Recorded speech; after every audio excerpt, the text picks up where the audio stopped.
Paris, 3 heures du matin. Les rues, normalement pleines de vie, étaient complètement désertes.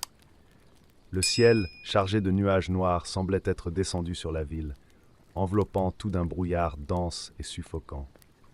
Une tempête historique a fait rage à Paris, inondant des avenues, coupant l'électricité dans des quartiers entiers et forçant même les plus endurcis à rester chez eux.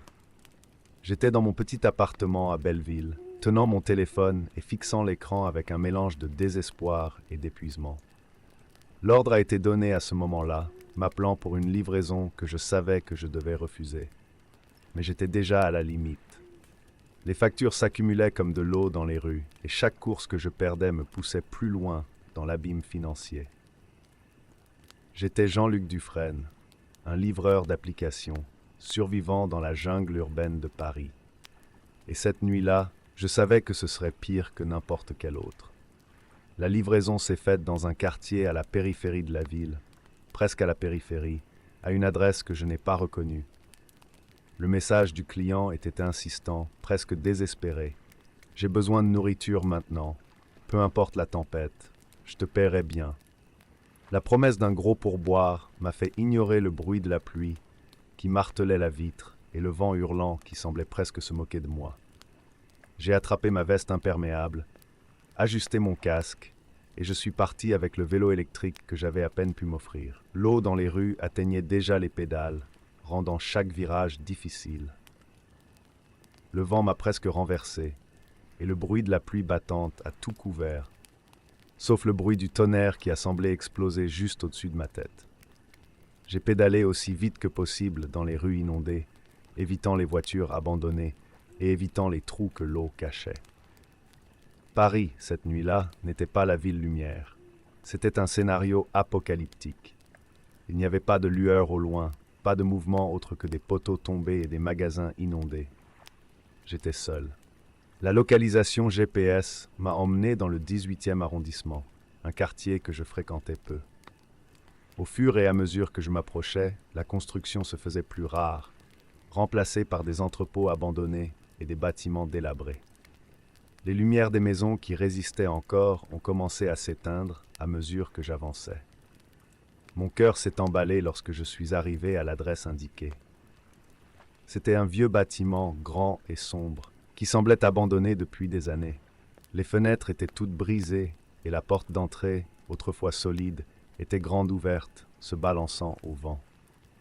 J'hésitais, regardant autour de moi. La rue était complètement vide, à l'exception de la tempête qui grondait sans cesse. « Qu'est-ce que c'est que ça ?» pensais-je, en vérifiant mon téléphone une fois de plus. Le message s'est affiché à l'écran. « Je suis là. Apportez la nourriture. » J'ai dégluti. Il n'y avait aucun signe de vie dans ce bâtiment, mais j'étais déjà là, mouillé jusqu'aux os et trop fatigué pour discuter avec mon instinct. Il n'y avait pas d'issue facile. Je devais terminer cette livraison.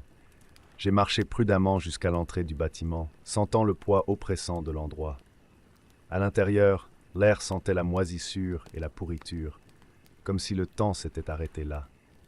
De faibles lumières scintillaient au loin, peut-être alimentées par un générateur de fortune. Mes bottes résonnaient sur le sol en ciment alors que je traversais le hall, un vaste espace vide qui amplifiait le sentiment d'abandon. « Allô ?» Ma voix est sortie plus faible que je ne l'avais prévu. Pas de réponse. J'ai continué à marcher, forçant ma vision dans la pénombre, suivant la carte de l'application qui insistait sur le fait que le client est à l'intérieur du bâtiment. Un escalier étroit menait au sous-sol. La peur grandissait en moi, chaque pas étant plus lourd que le précédent. Quand je suis descendu les escaliers, l'environnement a complètement changé. Les murs étaient humides, couverts de vieux graffitis et de graffitis qui ressemblaient à d'étranges symboles. L'odeur de la nourriture pourrie mélangée à quelque chose que je ne pouvais pas identifier immédiatement. « Quel est cet endroit ?» pensais-je, luttant contre le sentiment de panique qui commençait à prendre le dessus. Au bout du couloir, une porte entr'ouverte. La lumière scintillait à l'intérieur, révélant des ombres étranges qui se déplaçaient lentement et de manière erratique. J'étais sur le point de battre en retraite quand j'ai entendu un bruit. Escalier. Quelqu'un s'approche. La porte s'ouvrit en grand. Un homme apparut. Il était grand et mince, vêtu d'un pardessus trempé par la tempête. Son visage était partiellement recouvert par un masque chirurgical que beaucoup portaient depuis l'époque de la pandémie. Mais c'est ses yeux qui ont attiré mon attention. Il semblait vide, comme s'il n'était pas vraiment là. Juste un cocon vide de quelque chose de pire. « Avez-vous apporté la nourriture » demanda-t-il d'une voix basse, comme s'il parlait depuis un puits. J'ai remis le sac, le corps tendu, prêt à partir au plus vite. Il n'a pas bougé. Il m'a juste regardé avec ses yeux sans vie, le sac suspendu à sa main. « Suivez-moi » dit-il en se tournant vers l'intérieur de la pièce. « J'ai déjà payé. Maintenant, vous devez voir. » Mon cœur a commencé à battre la chamade dans ma poitrine. Voyez quoi? Ma voix tremblait, mais il avait déjà disparu dans la pièce. J'étais pris d'un sentiment terrible, comme si quelque chose de très mauvais allait se produire. Mais la curiosité, maudite curiosité, ça m'a fait faire un autre pas en avant. Entrer. La pièce était éclairée par des bougies disposées en cercle sur le sol. Au centre, une table. Dessus, quelque chose recouvert d'un chiffon sale. L'air y était insupportable, un mélange de putréfaction et de quelque chose de chimique. Mon estomac s'est retourné et la peur s'est finalement emparée de moi. « Tu ne devrais pas être ici » a-t-il dit, sans se tourner vers moi. « Mais maintenant que c'est le cas, vous devez voir. » D'un geste rapide, il retira le tissu, révélant ce qu'il y avait en dessous. Il a fallu quelques secondes à mon cerveau pour traiter ce qu'il voyait. Le corps mutilé d'une femme était étendu sur la table, les marques de torture étaient évidentes, le visage défiguré. Mon corps s'est figé, incapable de réagir. J'ai besoin de sortir, mon esprit a crié, mais mon corps n'a pas obéi. Il a ri, un rire bas, sec, sans émotion. Tu en fais déjà partie, Jean-Luc. Maintenant, essayez de survivre. La terreur s'est emparée de moi pour de bon. J'ai eu du mal à contrôler la panique, faisant des pas en arrière désordonnés, essayant de m'éloigner de cette scène infernale. Ma seule pensée était d'échapper à ce cauchemar.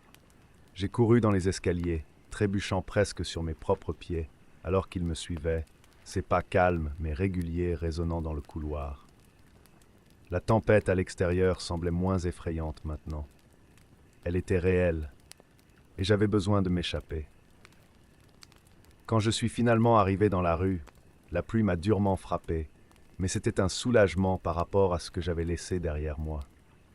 Je n'ai regardé en arrière qu'une seule fois, voyant la silhouette de l'homme debout dans l'embrasure de la porte. Il n'est pas venu après. Il n'en avait pas besoin. Je savais que je n'oublierais jamais ce que j'ai vu à l'intérieur. Et ce soir-là, j'ai fait la promesse que je ne romprais jamais. Je ne ferai plus jamais de livraison pendant une tempête. Pour ceux d'entre vous qui sont arrivés jusqu'ici, laissez votre like et abonnez-vous à la chaîne. De cette façon, vous nous aidez à grandir. La demande semblait ordinaire à première vue. Le message est arrivé via l'application de livraison du supermarché où je travaillais. Des produits chimiques, une quantité plus importante que d'habitude, mais quand même rien d'illégal ou d'alarmant pour me faire hésiter tout de suite. Le nom du client? Jason Williams. Probablement juste un autre agriculteur local ou quelqu'un qui s'occupe d'une sorte de production, ai-je pensé. Après tout, il vivait dans une petite ville de l'intérieur des États-Unis, où les demandes étaient souvent étranges, mais jamais, jusqu'à ce moment-là, elles ne s'étaient révélées dangereuses. Accepté. C'était mon quart de nuit, et le salaire supplémentaire me faisait toujours reconsidérer tout malaise. Mais à partir du moment où j'ai commencé à conduire en dehors des limites de la ville, l'air a changé. Je savais que l'adresse était hors des sentiers battus, dans une zone qui ne garantissait même pas le signal de téléphonie mobile, mais la route semblait encore plus désolée que d'habitude. La nuit était particulièrement calme, et tout ce que j'entendais, c'était le bruit du moteur et le bruit sourd occasionnel des branches sur les vitres de ma voiture. Quand je suis rentré à la maison, un frisson m'a parcouru le dos. Le bâtiment était isolé, sans voisins en vue, entouré d'arbres et d'une clôture métallique patinée. Je me suis garé et j'ai réalisé quelque chose qui, à ce moment-là, semblait alarmant, mais toujours pas suffisant pour me faire revenir. Les appareils photo. Il y en avait au moins 3 pointés directement vers la porte d'entrée. Exagération en matière de sécurité? Peut-être. Peut-être que le gars voulait juste se protéger des voleurs, surtout avec autant de produits chimiques autour. J'ai décidé de laisser tomber, concentré sur la finition du travail. En sortant de la voiture, un vent glacial m'a fait tourner l'estomac. La maison n'avait pas de lumière allumée, à l'exception d'une faible ampoule sur le porche, qui clignotait comme si elle était sur le point de s'éteindre. Je me suis dirigé vers la porte, sac en plastique à la main, essayant d'ignorer l'inconfort grandissant. Quand j'ai sonné, rien ne s'est passé. J'ai attendu, j'ai rejoué. Rien. J'ai frappé à la porte en appelant le nom du client. Silence absolu. C'est alors que j'ai vu quelque chose d'étrange. La porte d'entrée était entr'ouverte, comme si elle m'attendait. N'importe qui de sain d'esprit serait revenu, aurait laissé tomber les sacs et serait parti. Mais ma curiosité était plus grande que mon bon sens. J'ai poussé la porte et je suis entré. La pièce était sombre, mais mes yeux se sont vite adaptés. L'endroit semblait propre, trop organisé, mais l'atmosphère était lourde, suffocante. Un bruit de métal qui s'entrechoquait a attiré mon attention, et quand j'ai regardé à gauche, j'ai vu une petite caméra dans un coin de la pièce, pointée directement sur moi. Mon cœur s'est emballé et toutes mes alarmes internes se sont déclenchées. J'ai essayé de sortir de là, mais quand j'ai tourné la poignée de la porte, elle n'a pas bougé, verrouillée. C'est alors que j'ai réalisé que j'étais surveillé et maintenant arrêté. J'ai reculé de quelques pas, essayant de comprendre quoi faire ensuite. Et puis, un autre bruit métallique résonna dans le couloir devant lui. Ce n'était plus un simple bruit, c'était un clic distinct, comme un piège qui s'active. Mon instinct me poussait à courir, mais il n'y avait nulle part où aller. J'ai essayé à nouveau la porte du salon, en poussant de toutes mes forces, mais elle ne bougeait pas. J'ai commencé à transpirer. L'air est devenu plus dense, et la seule chose que j'ai entendue après cela a été le léger bourdonnement des caméras. Chaque pas que je faisais était méticuleusement accompagné par ses yeux électroniques. J'avançais lentement, essayant d'éviter toute erreur. Je me dirigeais vers la cuisine, espérant trouver une autre issue. C'est alors que j'ai vu un détail qui m'a glacé le sang. Sur le sol, à côté d'un placard, il y avait une flaque d'eau sombre et collante. L'odeur du fer dans l'air ne laissait aucun doute. Sang. La panique m'a saisi et j'ai couru dans le salon, essayant de forcer une fenêtre. Mais avant même qu'il ne puisse toucher la vitre, un bruit de petit moteur emplit la pièce. Je me suis retourné et j'ai vu quelque chose qui m'a fait battre en retraite. Du plafond, 2 petits drones sont descendus, chacun équipé de ce qui semblait être des armes improvisées, des lames attachées à leurs côtés. Ils flottaient dans l'air, m'entourant. J'étais complètement exposé. C'est à ce moment-là que je compris l'étendue du jeu mortel dans lequel j'avais été placé. L'homme qui m'avait appelé pour cette livraison n'avait pas l'intention de recevoir ces produits. J'étais le prix, et maintenant, il était pourchassé. Le premier drone s'est avancé, et j'ai roulé sur le côté, sentant la lame passer trop près de mon visage. J'ai couru vers la cuisine, donnant des coups de pied sur une chaise pour essayer de bloquer le passage. L'adrénaline a envahi mon corps, et tout ce à quoi je pouvais penser était de trouver un moyen de m'en sortir. À l'arrière de la cuisine, il y avait une porte. Peut-être qu'elle l'emmènerait au sous-sol ou dans le jardin. Ce n'était pas grave, j'avais besoin de quelque chose pour me sortir de là. J'ai tourné la poignée fermement, et la porte s'est ouverte, révélant un escalier étroit qui descendait dans un sous-sol faiblement éclairé. N'ayant pas d'autre option, j'ai couru en bas, entendant les drones bourdonner juste derrière moi. Dès que j'ai atteint le bout de l'escalier, j'ai regardé autour de moi. L'endroit était plein de boîtes et d'équipements, peut-être les mêmes produits chimiques que j'avais apportés. Mais dans un coin, une trappe en fer m'a donné de l'espoir. J'ai couru vers lui, mais avant d'y arriver, j'ai entendu des pas lourds à l'étage. Quelqu'un, probablement le client, savait maintenant que j'essayais de m'échapper. Mes doigts tremblaient lorsque j'ai essayé d'ouvrir la trappe, mais elle était coincée à l'intérieur avec une épaisse chaîne. N'ayant pas d'autre choix, je me suis caché derrière une pile de cartons, contrôlant ma respiration, écoutant les pas qui approchaient. Les minutes qui ont suivi ont été un mélange de tension et de peur. L'homme descendit en marmonnant quelque chose pour lui-même, et bientôt les drones furent autour de lui, prêts à terminer ce qu'ils avaient commencé. Mais alors qu'ils passaient près de moi, l'un des drones a fait un faux mouvement, s'écrasant sur une pile de boîtes. J'ai profité du chaos et j'ai couru vers la trappe. J'ai arraché la chaîne et j'ai fini par m'échapper à l'extérieur. Je ne sais pas comment, mais j'ai réussi à regagner ma voiture. J'ai roulé sans arrêt jusqu'à ce que j'atteigne la route principale. Le client, la maison, les caméras, tout était derrière moi, mais les cicatrices de ce moment ne m'ont jamais quitté. Depuis lors, toute demande étrange qui apparaissait sur l'application, je la refusais tout simplement. Marcus Jennings n'a plus jamais fait de livraison dans des endroits isolés.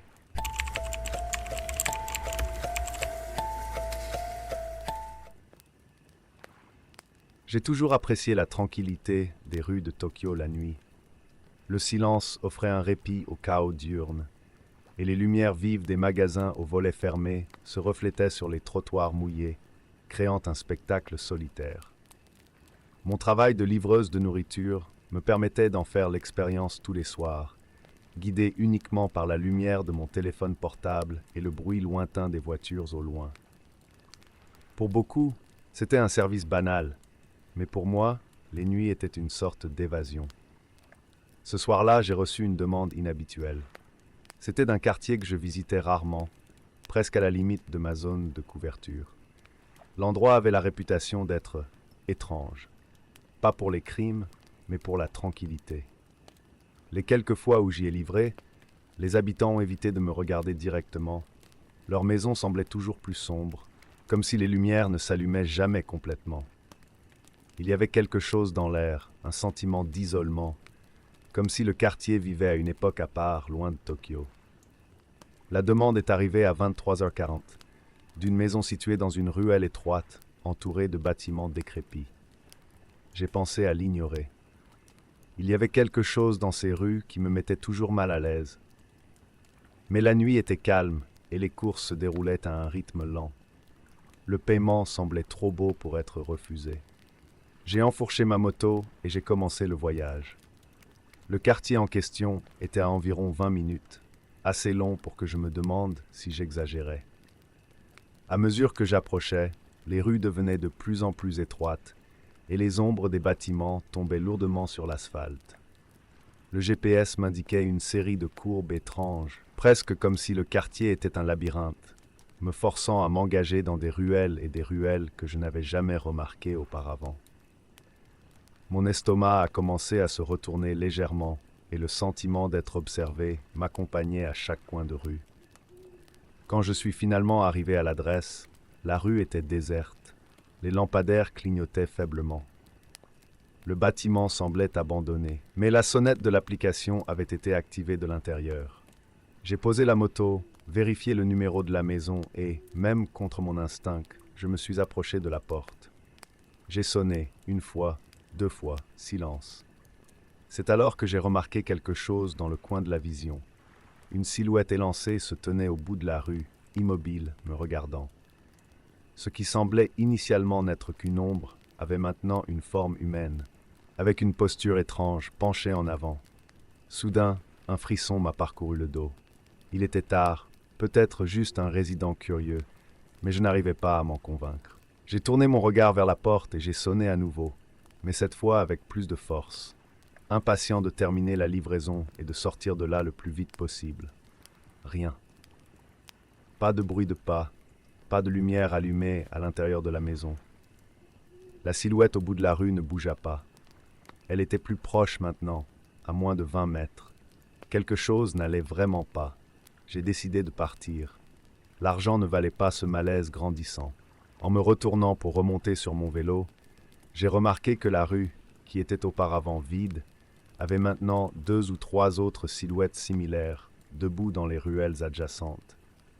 Tout le monde me regardait dans un silence complet. Je ne comprenais pas si c'était juste de la paranoïa ou si quelque chose n'allait vraiment pas, mais le sentiment d'être observé s'intensifiait à chaque seconde. J'ai attrapé mon casque et, alors que j'étais sur le point de démarrer la moto, j'ai entendu un bruit sourd, quelque chose entre un murmure et un rire étouffé. Je me retournai rapidement et vis l'une de ces silhouettes se déplacer lentement vers moi. ses pas faisant à peine du bruit. De loin, il pouvait dire que quelque chose n'allait pas dans sa forme. La posture, la façon dont il se penchait en avant pendant qu'il marchait, avec des mouvements presque mécaniques, comme si ses os étaient tirés par une force invisible. Mon cœur s'est emballé, et dans un réflexe automatique, j'ai enfourché le vélo et j'ai accéléré autant que possible. À mesure que j'avançais dans les ruelles, je sentais leur présence m'entourer. À chaque coin de rue, d'autres de ces silhouettes apparaissaient, jusqu'à ce qu'une panique primale s'empare de moi. Il était encerclé. J'ai roulé aussi vite que possible, mais le dédale de rues étroites ne m'a pas permis de m'échapper facilement. Le bruit des moteurs semblait étouffé par les ombres, et leurs pas retentissaient plus fort, plus près. J'ai senti une tape glacée sur mon cou, comme si un doigt invisible s'était approché suffisamment pour m'atteindre. Et quand j'ai regardé dans le rétroviseur, l'un de ces personnages était pratiquement à côté de moi, courant à la même vitesse que la moto. La rue suivante s'ouvrait sur une petite cour, et j'ai finalement aperçu une sortie plus large. J'ai viré brusquement à gauche, sentant l'impact de la moto presque glisser sur le sol, mais j'ai réussi à me stabiliser. C'est là que j'ai réalisé que cette rue n'existait pas sur la carte. Le GPS semblait perdu, ne montrant qu'une zone blanche, comme s'il était hors de toute couverture. Le bruit des pas disparut aussi brusquement qu'il avait commencé. Les chiffres n'étaient plus là non plus. Le silence est revenu, mais maintenant il était insupportable. Les lampadaires étaient éteints et il n'y avait aucune indication de vie à proximité. Je savais que quelque chose de terrible se passait dans ce quartier. Les habitants, les chiffres, ils n'étaient pas normaux. Quand j'ai finalement trouvé une sortie sur une route principale, j'ai arrêté le vélo pour respirer. Mes mains tremblaient, mon corps était trempé de sueur froide. J'ai regardé mon téléphone. La commande était toujours active, comme si la livraison n'avait jamais été effectuée. Le nom du client avait disparu de l'écran et l'adresse indiquait désormais indisponible. Je suis rentré chez moi ce soir-là, sans regarder en arrière, sans parler à personne. Au cours des semaines suivantes, j'ai fait des recherches dans le quartier, essayant de trouver une explication. J'ai découvert de vieux rapports, des livreurs et des habitants qui avaient disparu ou avaient cessé d'y travailler. Il y avait des rumeurs sur un ancien culte, quelque chose sur les ombres qui protégeaient l'endroit, et comment les étrangers n'en sortaient jamais indemnes. Je n'ai plus jamais accepté de livraison de ce côté de la ville.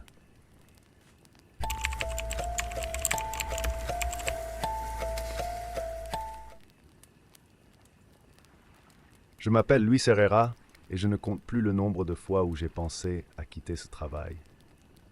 La vie d'un chauffeur-livreur à Mexico n'est pas facile. La circulation chaotique, la chaleur étouffante et la pression constante pour faire les livraisons à temps sont stressantes. Mais rien de tout cela n'est comparable à ce qui s'est passé cette nuit-là. J'étais presque à la fin d'un quart de travail particulièrement exténuant. Ma moto avait à peine un tiers du réservoir de carburant. C'était un vendredi soir, ce qui signifie que les rues étaient encore plus encombrées que d'habitude, avec des conducteurs nerveux et impatients qui essayaient de rentrer chez eux ou de se rendre à une fête. L'application a sonné une fois de plus et le message a clignoté sur l'écran de mon téléphone portable. Une livraison urgente avec des bonus. L'adresse de livraison se trouvait dans une zone connue pour être le territoire d'une cartel. Le bon sens me disait de refuser, mais l'argent parlait plus fort. Accepté. La commande était simple, une pizza et quelques boissons. J'ai chargé le paquet à l'arrière de la moto et j'ai commencé à naviguer dans les rues sombres, à esquiver les voitures et à traverser les ruelles pour prendre des virages. Plus je me rapprochais de la destination, plus l'environnement autour de moi devenait vide. Les lampadaires étaient rares et les ombres semblaient engloutir la rue. Le sentiment d'un danger imminent était palpable, mais j'ai continué, la voix intérieure me rappelant que ce n'était qu'un accouchement rapide.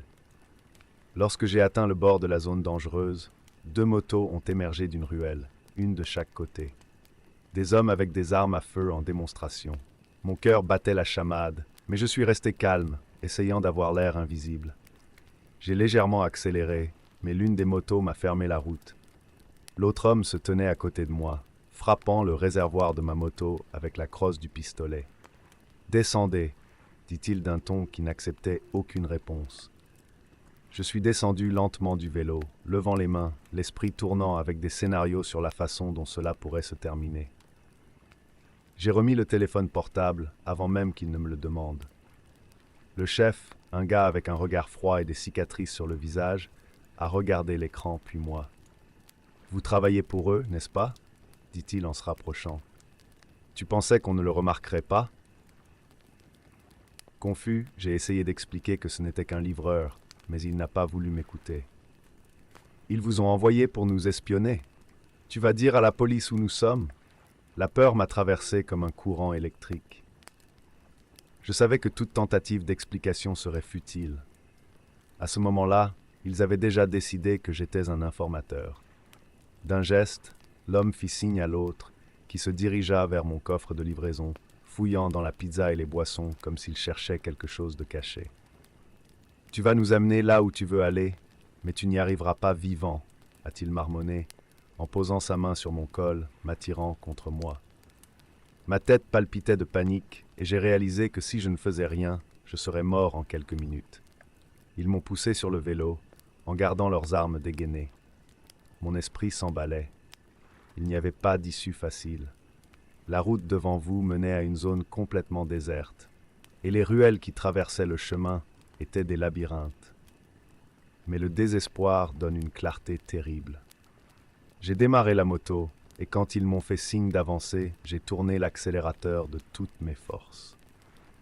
La moto a bondi en avant, les pneus grinçant sur l'asphalte. J'ai entendu des cris et le crépitement sec des coups de feu derrière moi.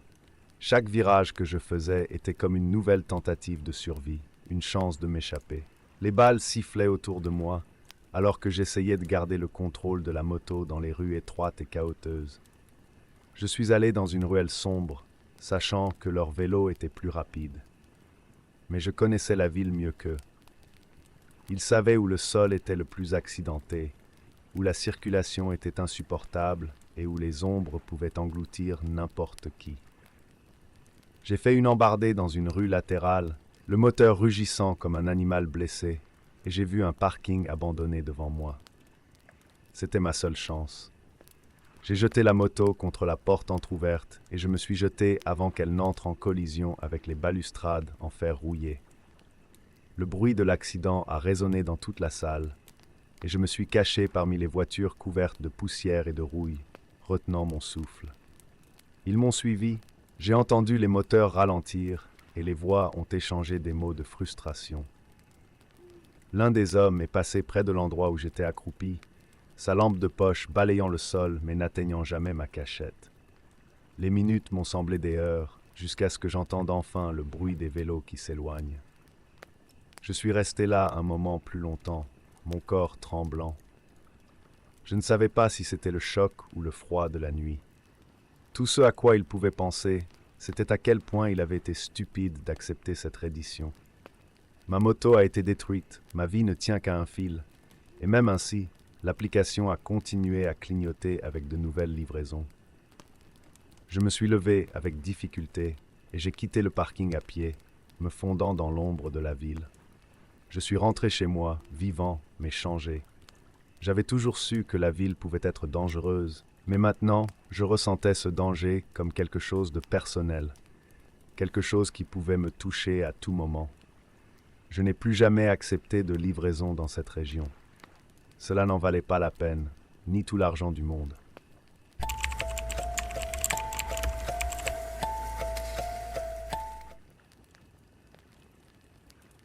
São Paulo, la nuit, a une façon de vous avaler.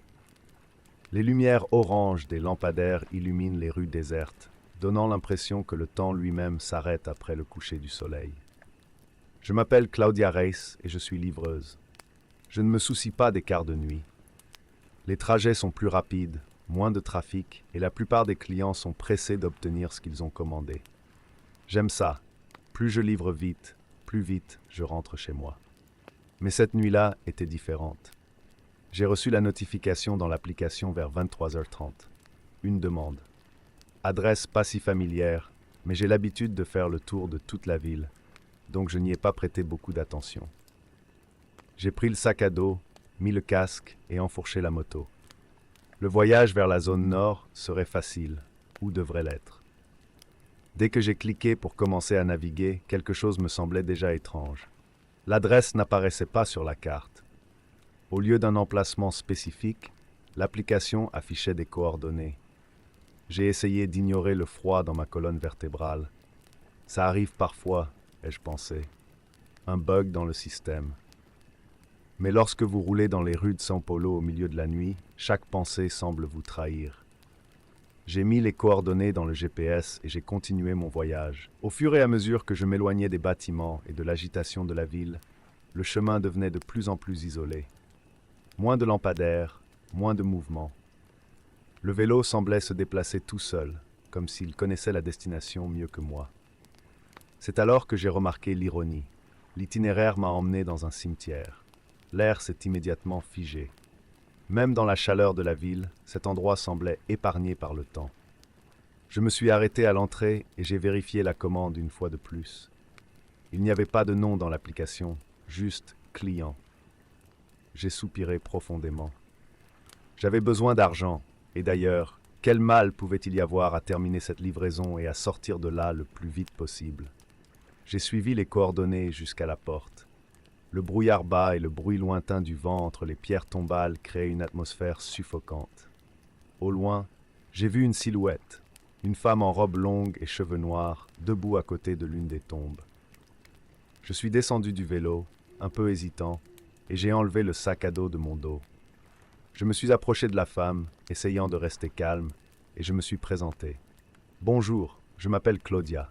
Je suis ici avec la livraison. » Elle se retourna lentement, et même de loin, je pouvais sentir son regard sur moi. Ses yeux étaient d'un gris profond, comme si la vie leur avait été vidée depuis longtemps. Mais sa voix, quand il parlait, était calme, presque douce.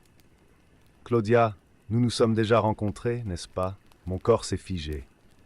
La phrase m'est restée gravée dans la mémoire. Comment connaissait-elle mon nom? Et pourquoi cela vous semblait-il familier? Essayant de ne pas perdre mon sang-froid, j'ai répondu « Je ne pense pas. Ce doit être une erreur. Je suis juste venu apporter votre commande. » Elle fit un pas en avant, et c'est alors que le clair de lune éclaira plus clairement son visage. Mon estomac s'est retourné. Sa peau avait l'air « erreur », presque transparente, comme si elle n'était pas vraiment là. Un frisson m'a parcouru le dos, et l'instinct m'a dit de partir, mais mes jambes étaient coincées en place.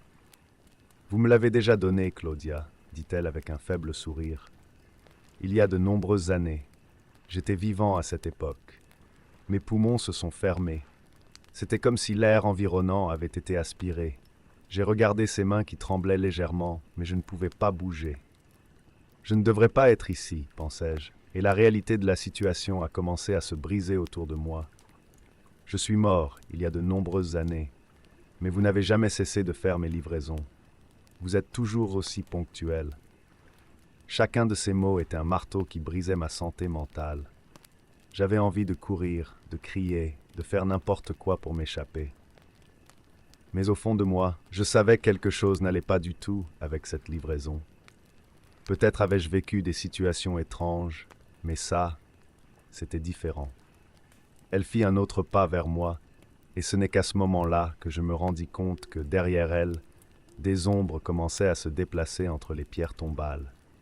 Des silhouettes glissaient entre les tombes, leurs formes indistinctes comme des figures entourant le site. « Ils veulent aussi te remercier », a-t-elle chuchoté, maintenant assez proche pour que je puisse sentir le frisson émanant de son corps.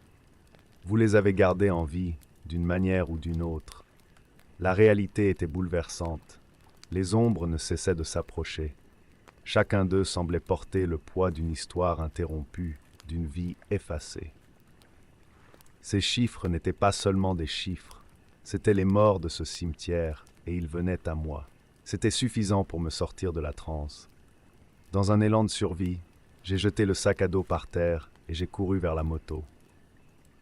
Mon corps tremblait tellement que pendant un moment, j'ai cru que je ne pouvais pas démarrer le moteur.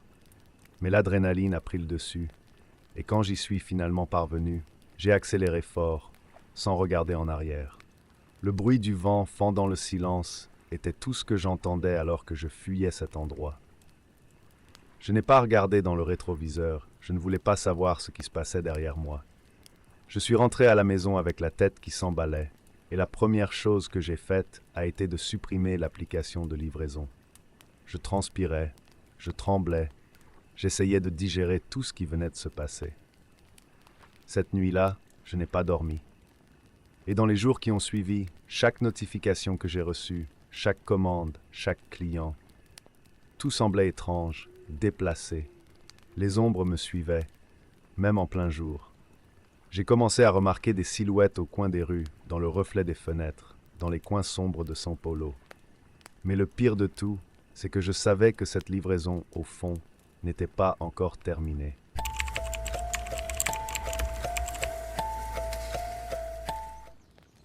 Paris, 3 heures du matin. Les rues, normalement pleines de vie, étaient complètement désertes. Le ciel, chargé de nuages noirs, semblait être descendu sur la ville, enveloppant tout d'un brouillard dense et suffocant. Une tempête historique a fait rage à Paris, inondant des avenues, coupant l'électricité dans des quartiers entiers et forçant même les plus endurcis à rester chez eux. J'étais dans mon petit appartement à Belleville, tenant mon téléphone et fixant l'écran avec un mélange de désespoir et d'épuisement. L'ordre a été donné à ce moment-là, m'appelant pour une livraison que je savais que je devais refuser. Mais j'étais déjà à la limite. Les factures s'accumulaient comme de l'eau dans les rues, et chaque course que je perdais me poussait plus loin dans l'abîme financier. J'étais Jean-Luc Dufresne, un livreur d'applications, survivant dans la jungle urbaine de Paris. Et cette nuit-là, je savais que ce serait pire que n'importe quel autre. La livraison s'est faite dans un quartier à la périphérie de la ville, presque à la périphérie, à une adresse que je n'ai pas reconnue. Le message du client était insistant, presque désespéré. « J'ai besoin de nourriture maintenant. Peu importe la tempête. Je te paierai bien. » La promesse d'un gros pourboire m'a fait ignorer le bruit de la pluie qui martelait la vitre et le vent hurlant qui semblait presque se moquer de moi. J'ai attrapé ma veste imperméable, ajusté mon casque et je suis parti avec le vélo électrique que j'avais à peine pu m'offrir. L'eau dans les rues atteignait déjà les pédales, rendant chaque virage difficile. Le vent m'a presque renversé, et le bruit de la pluie battante a tout couvert, sauf le bruit du tonnerre qui a semblé exploser juste au-dessus de ma tête. J'ai pédalé aussi vite que possible dans les rues inondées, évitant les voitures abandonnées et évitant les trous que l'eau cachait. Paris, cette nuit-là, n'était pas la ville lumière. C'était un scénario apocalyptique. Il n'y avait pas de lueur au loin, pas de mouvement autre que des poteaux tombés et des magasins inondés. J'étais seul. La localisation GPS m'a emmené dans le 18e arrondissement, un quartier que je fréquentais peu. Au fur et à mesure que je m'approchais, la construction se faisait plus rare, remplacée par des entrepôts abandonnés et des bâtiments délabrés. Les lumières des maisons qui résistaient encore ont commencé à s'éteindre à mesure que j'avançais. Mon cœur s'est emballé lorsque je suis arrivé à l'adresse indiquée. C'était un vieux bâtiment grand et sombre, qui semblait abandonné depuis des années. Les fenêtres étaient toutes brisées et la porte d'entrée, autrefois solide, était grande ouverte, se balançant au vent. J'hésitais, regardant autour de moi. La rue était complètement vide, à l'exception de la tempête qui grondait sans cesse. « Qu'est-ce que c'est que ça ?» pensais-je, en vérifiant mon téléphone une fois de plus. Le message s'est affiché à l'écran. Je suis là, apporter la nourriture. J'ai dégluti. Il n'y avait aucun signe de vie dans ce bâtiment, mais j'étais déjà là, mouillé jusqu'aux os et trop fatigué pour discuter avec mon instinct. Il n'y avait pas d'issue facile. Je devais terminer cette livraison. J'ai marché prudemment jusqu'à l'entrée du bâtiment, sentant le poids oppressant de l'endroit. À l'intérieur, l'air sentait la moisissure et la pourriture, comme si le temps s'était arrêté là. De faibles lumières scintillaient au loin, peut-être alimentées par un générateur de fortune. Mes bottes résonnaient sur le sol en ciment alors que je traversais le hall, un vaste espace vide qui amplifiait le sentiment d'abandon. « Allô ?» Ma voix est sortie plus faible que je ne l'avais prévu. Pas de réponse.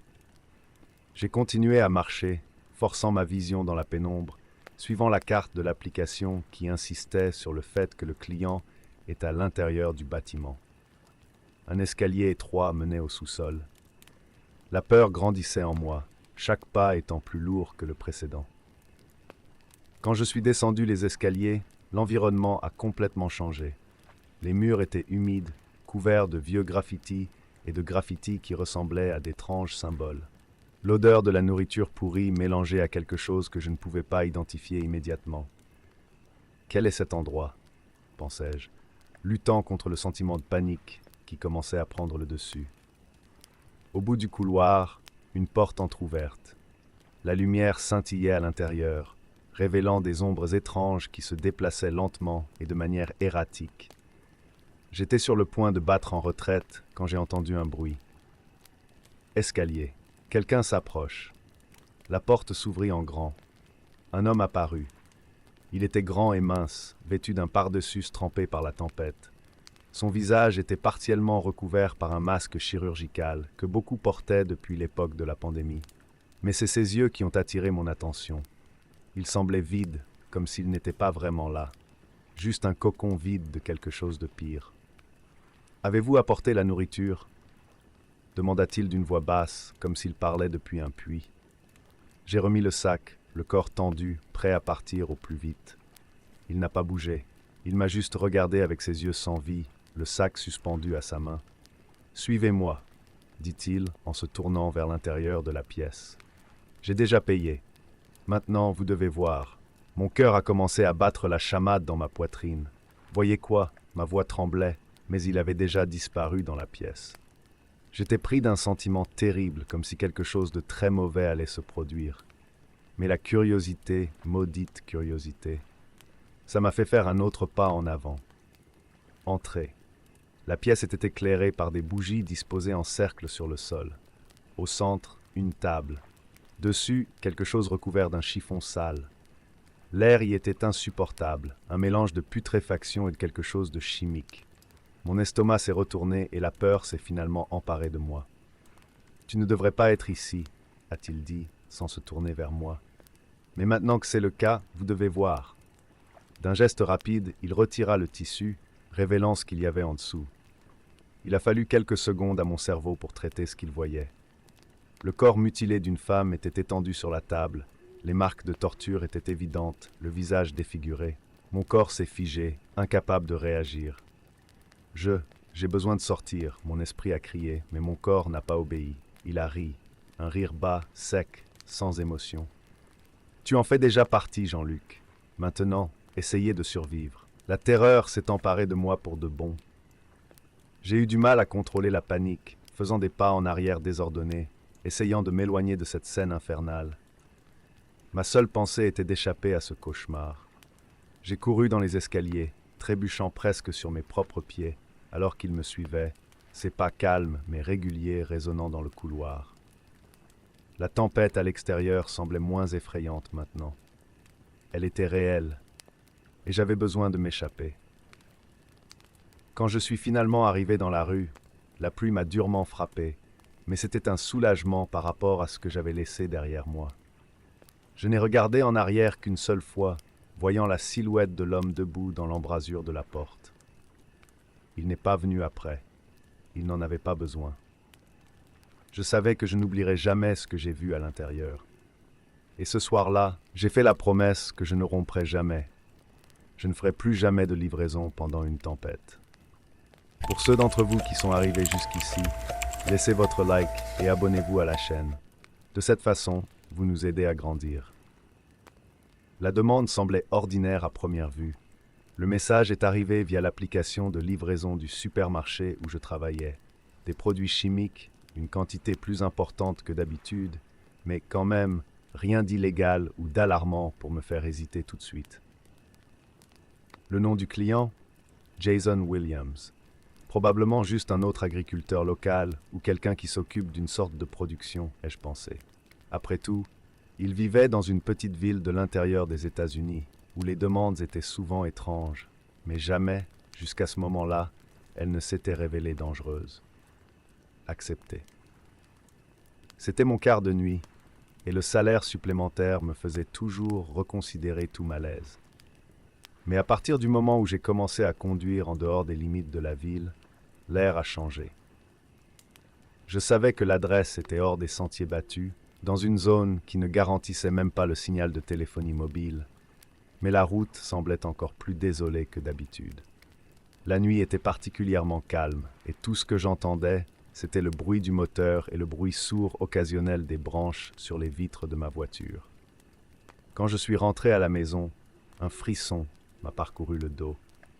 Le bâtiment était isolé, sans voisins en vue, entouré d'arbres et d'une clôture métallique patinée. Je me suis garé et j'ai réalisé quelque chose qui, à ce moment-là, semblait alarmant, mais toujours pas suffisant pour me faire revenir. Les appareils photo. Il y en avait au moins 3 pointés directement vers la porte d'entrée. Exagération en matière de sécurité? Peut-être. Peut-être que le gars voulait juste se protéger des voleurs, surtout avec autant de produits chimiques autour. J'ai décidé de laisser tomber, concentré sur la finition du travail. En sortant de la voiture, un vent glacial m'a fait tourner l'estomac. La maison n'avait pas de lumière allumée, à l'exception d'une faible ampoule sur le porche, qui clignotait comme si elle était sur le point de s'éteindre. Je me suis dirigé vers la porte, sac en plastique à la main, essayant d'ignorer l'inconfort grandissant. Quand j'ai sonné, rien ne s'est passé. J'ai attendu, j'ai rejoué. Rien. J'ai frappé à la porte en appelant le nom du client. Silence absolu. C'est alors que j'ai vu quelque chose d'étrange. La porte d'entrée était entr'ouverte, comme si elle m'attendait. N'importe qui de sain d'esprit serait revenu, aurait laissé tomber les sacs et serait parti. Mais ma curiosité était plus grande que mon bon sens. J'ai poussé la porte et je suis entré. La pièce était sombre, mais mes yeux se sont vite adaptés. L'endroit semblait propre, trop organisé, mais l'atmosphère était lourde, suffocante. Un bruit de métal qui s'entrechoquait a attiré mon attention, et quand j'ai regardé à gauche, j'ai vu une petite caméra dans un coin de la pièce, pointée directement sur moi. Mon cœur s'est emballé et toutes mes alarmes internes se sont déclenchées. J'ai essayé de sortir de là, mais quand j'ai tourné la poignée de la porte, elle n'a pas bougé, verrouillée. C'est alors que j'ai réalisé que j'étais surveillé et maintenant arrêté. J'ai reculé de quelques pas, essayant de comprendre quoi faire ensuite. Et puis, un autre bruit métallique résonna dans le couloir devant lui. Ce n'était plus un simple bruit, c'était un clic distinct, comme un piège qui s'active. Mon instinct me poussait à courir, mais il n'y avait nulle part où aller. J'ai essayé à nouveau la porte du salon, en poussant de toutes mes forces, mais elle ne bougeait pas. J'ai commencé à transpirer. L'air est devenu plus dense, et la seule chose que j'ai entendue après cela a été le léger bourdonnement des caméras. Chaque pas que je faisais était méticuleusement accompagné par ces yeux électroniques. J'avançais lentement, essayant d'éviter toute erreur. Je me dirigeais vers la cuisine, espérant trouver une autre issue. C'est alors que j'ai vu un détail qui m'a glacé le sang. Sur le sol, à côté d'un placard, il y avait une flaque d'eau sombre et collante. L'odeur du fer dans l'air ne laissait aucun doute. Sang. La panique m'a saisi et j'ai couru dans le salon, essayant de forcer une fenêtre. Mais avant même qu'il ne puisse toucher la vitre, un bruit de petit moteur emplit la pièce. Je me suis retourné et j'ai vu quelque chose qui m'a fait battre en retraite. Du plafond, 2 petits drones sont descendus, chacun équipé de ce qui semblait être des armes improvisées, des lames attachées à leurs côtés. Ils flottaient dans l'air, m'entourant. J'étais complètement exposé. C'est à ce moment-là que je compris l'étendue du jeu mortel dans lequel j'avais été placé. L'homme qui m'avait appelé pour cette livraison n'avait pas l'intention de recevoir ces produits. J'étais le prix, et maintenant, il était pourchassé. Le premier drone s'est avancé, et j'ai roulé sur le côté, sentant la lame passer trop près de mon visage. J'ai couru vers la cuisine, donnant des coups de pied sur une chaise pour essayer de bloquer le passage. L'adrénaline a envahi mon corps, et tout ce à quoi je pouvais penser était de trouver un moyen de m'en sortir. À l'arrière de la cuisine, il y avait une porte. Peut-être qu'elle l'emmènerait au sous-sol ou dans le jardin. Ce n'était pas grave, j'avais besoin de quelque chose pour me sortir de là. J'ai tourné la poignée fermement et la porte s'est ouverte, révélant un escalier étroit qui descendait dans un sous-sol faiblement éclairé. N'ayant pas d'autre option, j'ai couru en bas, entendant les drones bourdonner juste derrière moi. Dès que j'ai atteint le bout de l'escalier, j'ai regardé autour de moi. L'endroit était plein de boîtes et d'équipements, peut-être les mêmes produits chimiques que j'avais apportés. Mais dans un coin, une trappe en fer m'a donné de l'espoir. J'ai couru vers lui, mais avant d'y arriver, j'ai entendu des pas lourds à l'étage. Quelqu'un, probablement le client, savait maintenant que j'essayais de m'échapper. Mes doigts tremblaient lorsque j'ai essayé d'ouvrir la trappe, mais elle était coincée à l'intérieur avec une épaisse chaîne. N'ayant pas d'autre choix, je me suis caché derrière une pile de cartons, contrôlant ma respiration, écoutant les pas qui approchaient. Les minutes qui ont suivi ont été un mélange de tension et de peur. L'homme descendit en marmonnant quelque chose pour lui-même, et bientôt les drones furent autour de lui, prêts à terminer ce qu'ils avaient commencé. Mais alors qu'il passait près de moi, l'un des drones a fait un faux mouvement, s'écrasant sur une pile de boîtes. J'ai profité du chaos et j'ai couru vers la trappe. J'ai arraché la chaîne et j'ai fini par m'échapper à l'extérieur. Je ne sais pas comment, mais j'ai réussi à regagner ma voiture. J'ai roulé sans arrêt jusqu'à ce que j'atteigne la route principale. Le client, la maison, les caméras, tout était derrière moi, mais les cicatrices de ce moment ne m'ont jamais quitté. Depuis lors, toute demande étrange qui apparaissait sur l'application, je la refusais tout simplement. Marcus Jennings n'a plus jamais fait de livraison dans des endroits isolés.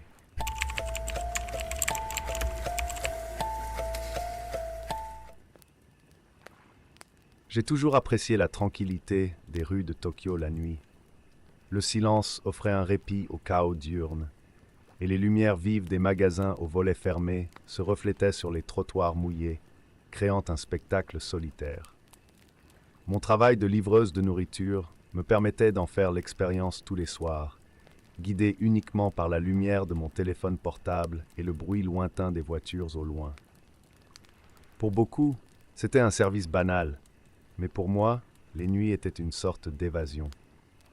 Ce soir-là, j'ai reçu une demande inhabituelle. C'était d'un quartier que je visitais rarement, presque à la limite de ma zone de couverture. L'endroit avait la réputation d'être étrange, pas pour les crimes, mais pour la tranquillité. Les quelques fois où j'y ai livré, les habitants ont évité de me regarder directement. Leur maison semblait toujours plus sombre, comme si les lumières ne s'allumaient jamais complètement. Il y avait quelque chose dans l'air, un sentiment d'isolement, comme si le quartier vivait à une époque à part, loin de Tokyo. La demande est arrivée à 23h40, d'une maison située dans une ruelle étroite, entourée de bâtiments décrépits. J'ai pensé à l'ignorer. Il y avait quelque chose dans ces rues qui me mettait toujours mal à l'aise. Mais la nuit était calme et les courses se déroulaient à un rythme lent. Le paiement semblait trop beau pour être refusé. J'ai enfourché ma moto et j'ai commencé le voyage. Le quartier en question était à environ 20 minutes, assez long pour que je me demande si j'exagérais. À mesure que j'approchais, les rues devenaient de plus en plus étroites et les ombres des bâtiments tombaient lourdement sur l'asphalte. Le GPS m'indiquait une série de courbes étranges, presque comme si le quartier était un labyrinthe, me forçant à m'engager dans des ruelles et des ruelles que je n'avais jamais remarquées auparavant. Mon estomac a commencé à se retourner légèrement et le sentiment d'être observé m'accompagnait à chaque coin de rue. Quand je suis finalement arrivé à l'adresse, la rue était déserte. Les lampadaires clignotaient faiblement. Le bâtiment semblait abandonné, mais la sonnette de l'application avait été activée de l'intérieur.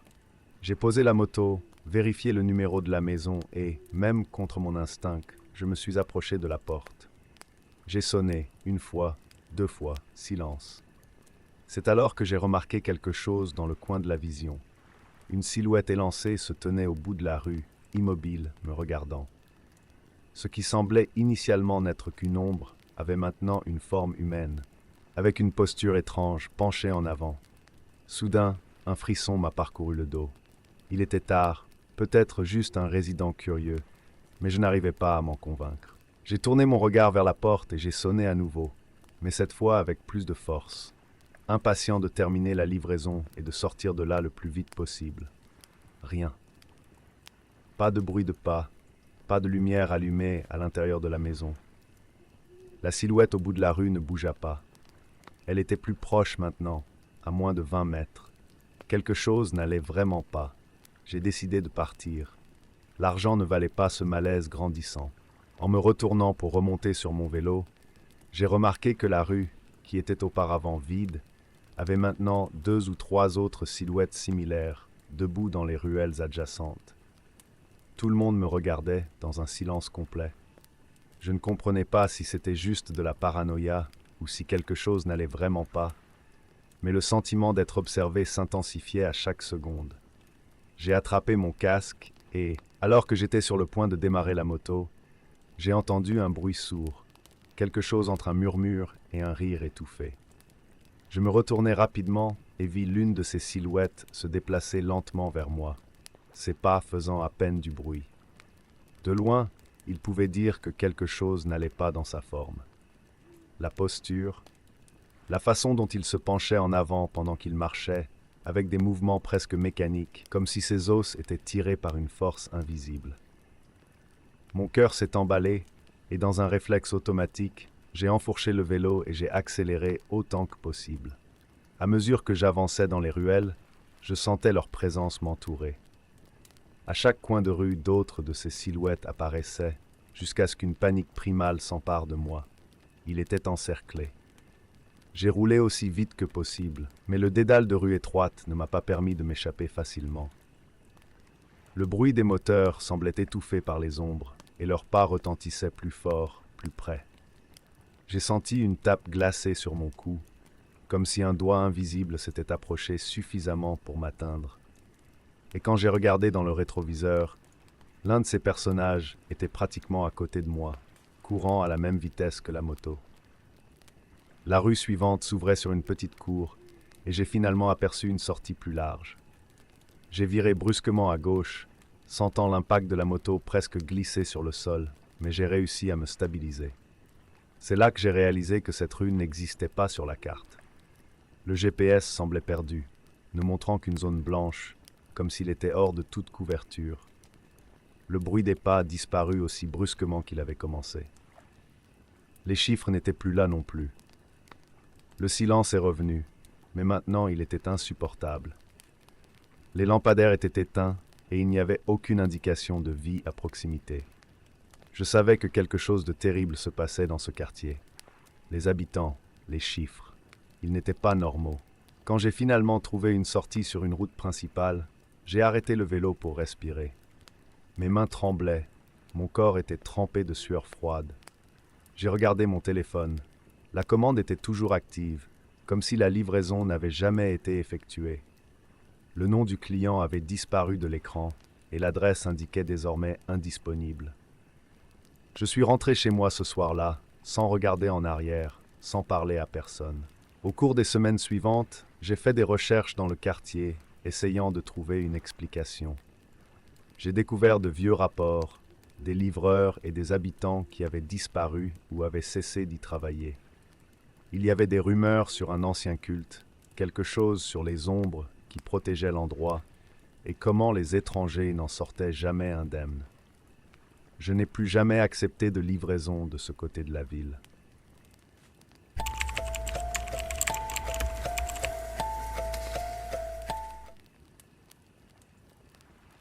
Je m'appelle Luis Herrera et je ne compte plus le nombre de fois où j'ai pensé à quitter ce travail.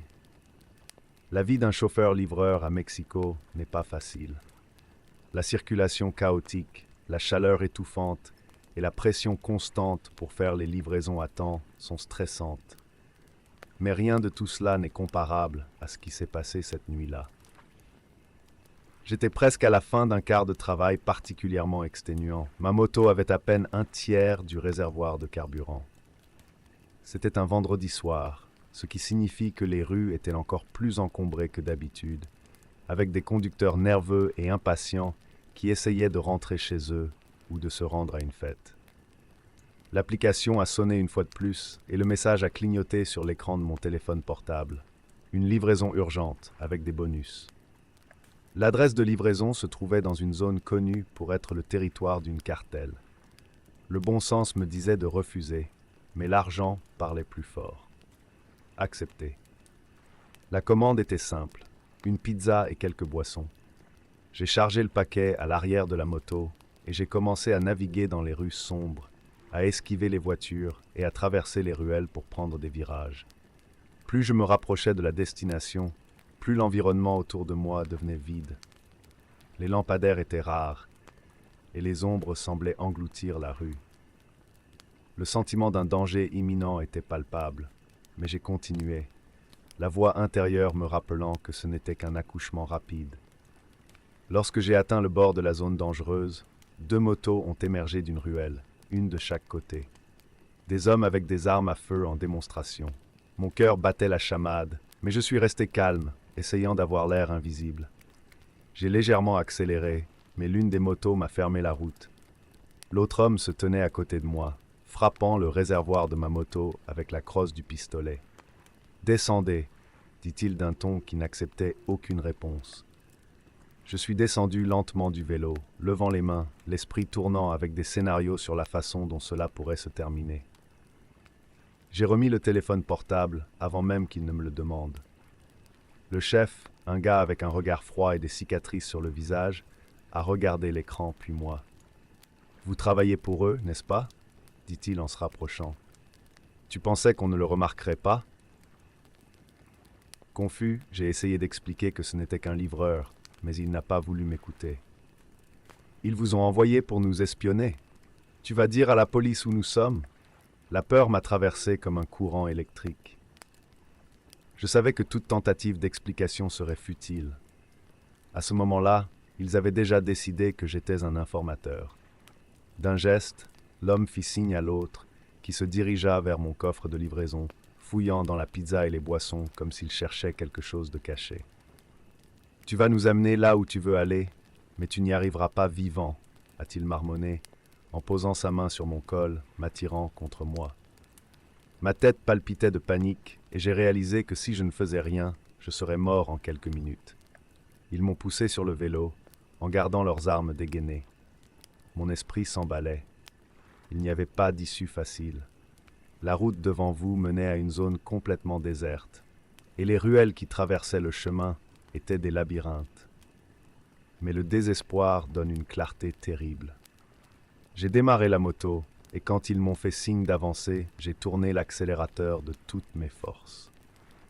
La moto a bondi en avant, les pneus grinçant sur l'asphalte. J'ai entendu des cris et le crépitement sec des coups de feu derrière moi.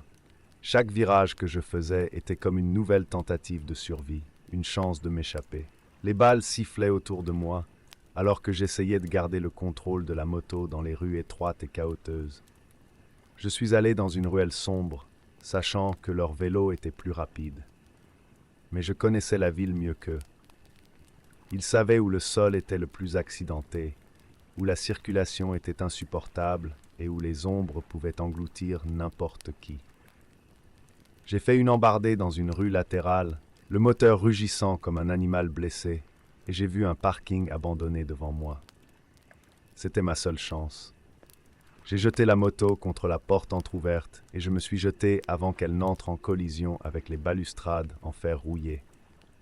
Le bruit de l'accident a résonné dans toute la salle et je me suis caché parmi les voitures couvertes de poussière et de rouille, retenant mon souffle. Ils m'ont suivi, j'ai entendu les moteurs ralentir et les voix ont échangé des mots de frustration. L'un des hommes est passé près de l'endroit où j'étais accroupi, sa lampe de poche balayant le sol mais n'atteignant jamais ma cachette. Les minutes m'ont semblé des heures, jusqu'à ce que j'entende enfin le bruit des vélos qui s'éloignent.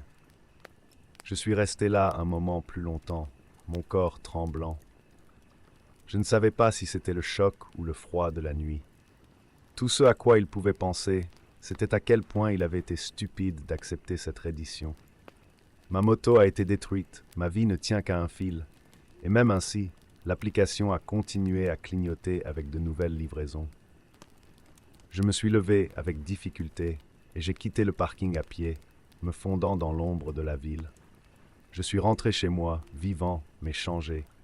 J'avais toujours su que la ville pouvait être dangereuse, mais maintenant, je ressentais ce danger comme quelque chose de personnel, quelque chose qui pouvait me toucher à tout moment.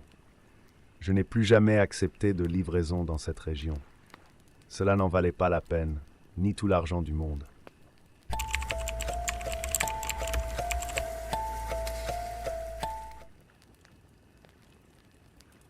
São Paulo, la nuit, a une façon de vous avaler. Les lumières oranges des lampadaires illuminent les rues désertes, donnant l'impression que le temps lui-même s'arrête après le coucher du soleil. Je m'appelle Claudia Reis et je suis livreuse. Je ne me soucie pas des quarts de nuit. Les trajets sont plus rapides, moins de trafic et la plupart des clients sont pressés d'obtenir ce qu'ils ont commandé. J'aime ça. Plus je livre vite, plus vite je rentre chez moi. Mais cette nuit-là était différente. J'ai reçu la notification dans l'application vers 23h30. Une demande. Adresse pas si familière, mais j'ai l'habitude de faire le tour de toute la ville, donc je n'y ai pas prêté beaucoup d'attention. J'ai pris le sac à dos, mis le casque et enfourché la moto. Le voyage vers la zone nord serait facile, ou devrait l'être. Dès que j'ai cliqué pour commencer à naviguer, quelque chose me semblait déjà étrange. L'adresse n'apparaissait pas sur la carte. Au lieu d'un emplacement spécifique, l'application affichait des coordonnées. J'ai essayé d'ignorer le froid dans ma colonne vertébrale. Ça arrive parfois, ai-je pensé. Un bug dans le système. Mais lorsque vous roulez dans les rues de São Paulo au milieu de la nuit, chaque pensée semble vous trahir. J'ai mis les coordonnées dans le GPS et j'ai continué mon voyage. Au fur et à mesure que je m'éloignais des bâtiments et de l'agitation de la ville, le chemin devenait de plus en plus isolé. Moins de lampadaires, moins de mouvement. Le vélo semblait se déplacer tout seul, comme s'il connaissait la destination mieux que moi. C'est alors que j'ai remarqué l'ironie. L'itinéraire m'a emmené dans un cimetière. L'air s'est immédiatement figé. Même dans la chaleur de la ville, cet endroit semblait épargné par le temps. Je me suis arrêté à l'entrée et j'ai vérifié la commande une fois de plus. Il n'y avait pas de nom dans l'application, juste « client ». J'ai soupiré profondément. J'avais besoin d'argent, et d'ailleurs, quel mal pouvait-il y avoir à terminer cette livraison et à sortir de là le plus vite possible? J'ai suivi les coordonnées jusqu'à la porte. Le brouillard bas et le bruit lointain du vent entre les pierres tombales créaient une atmosphère suffocante. Au loin, j'ai vu une silhouette, une femme en robe longue et cheveux noirs, debout à côté de l'une des tombes. Je suis descendu du vélo, un peu hésitant, et j'ai enlevé le sac à dos de mon dos. Je me suis approché de la femme, essayant de rester calme, et je me suis présenté. « Bonjour, je m'appelle Claudia. Je suis ici avec la livraison. » Elle se retourna lentement, et même de loin, je pouvais sentir son regard sur moi. Ses yeux étaient d'un gris profond, comme si la vie leur avait été vidée depuis longtemps. Mais sa voix, quand il parlait, était calme, presque douce. « Claudia, nous nous sommes déjà rencontrés, n'est-ce pas ? » Mon corps s'est figé. La phrase m'est restée gravée dans la mémoire. Comment connaissait-elle mon nom ? Et pourquoi cela vous semblait-il familier ? Essayant de ne pas perdre mon sang-froid, j'ai répondu « Je ne pense pas. Ce doit être une erreur. Je suis juste venu apporter votre commande. » Elle fit un pas en avant, et c'est alors que le clair de lune éclaira plus clairement son visage. Mon estomac s'est retourné. Sa peau avait l'air « erreur », presque transparente, comme si elle n'était pas vraiment là. Un frisson m'a parcouru le dos, et l'instinct m'a dit de partir, mais mes jambes étaient coincées en place.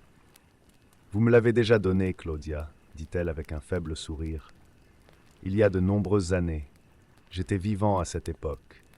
Mes poumons se sont fermés. C'était comme si l'air environnant avait été aspiré. J'ai regardé ses mains qui tremblaient légèrement, mais je ne pouvais pas bouger. Je ne devrais pas être ici, pensai-je, et la réalité de la situation a commencé à se briser autour de moi. Je suis mort il y a de nombreuses années, mais vous n'avez jamais cessé de faire mes livraisons.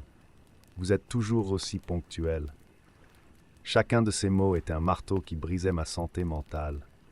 J'avais envie de courir, de crier, de faire n'importe quoi pour m'échapper. Mais au fond de moi, je savais que quelque chose n'allait pas du tout avec cette livraison. Peut-être avais-je vécu des situations étranges, mais ça, c'était différent. Elle fit un autre pas vers moi, Et ce n'est qu'à ce moment-là que je me rendis compte que, derrière elle, des ombres commençaient à se déplacer entre les pierres tombales. Des silhouettes glissaient entre les tombes, leurs formes indistinctes comme des figures entourant le site. Ils veulent aussi te remercier, a-t-elle chuchoté, maintenant assez proche pour que je puisse sentir le frisson émanant de son corps. Vous les avez gardés en vie, d'une manière ou d'une autre. La réalité était bouleversante. Les ombres ne cessaient de s'approcher. Chacun d'eux semblait porter le poids d'une histoire interrompue, d'une vie effacée. Ces chiffres n'étaient pas seulement des chiffres, c'étaient les morts de ce cimetière, et ils venaient à moi. C'était suffisant pour me sortir de la transe. Dans un élan de survie, j'ai jeté le sac à dos par terre et j'ai couru vers la moto. Mon corps tremblait tellement que pendant un moment, j'ai cru que je ne pouvais pas démarrer le moteur. Mais l'adrénaline a pris le dessus, et quand j'y suis finalement parvenu, j'ai accéléré fort, sans regarder en arrière. Le bruit du vent fendant le silence était tout ce que j'entendais alors que je fuyais cet endroit. Je n'ai pas regardé dans le rétroviseur, je ne voulais pas savoir ce qui se passait derrière moi. Je suis rentré à la maison avec la tête qui s'emballait, et la première chose que j'ai faite a été de supprimer l'application de livraison. Je transpirais, je tremblais, j'essayais de digérer tout ce qui venait de se passer. Cette nuit-là, je n'ai pas dormi. Et dans les jours qui ont suivi, chaque notification que j'ai reçue, chaque commande, chaque client, tout semblait étrange, déplacé. Les ombres me suivaient, même en plein jour. J'ai commencé à remarquer des silhouettes au coin des rues, dans le reflet des fenêtres, dans les coins sombres de São Paulo. Mais le pire de tout, c'est que je savais que cette livraison, au fond, n'était pas encore terminée.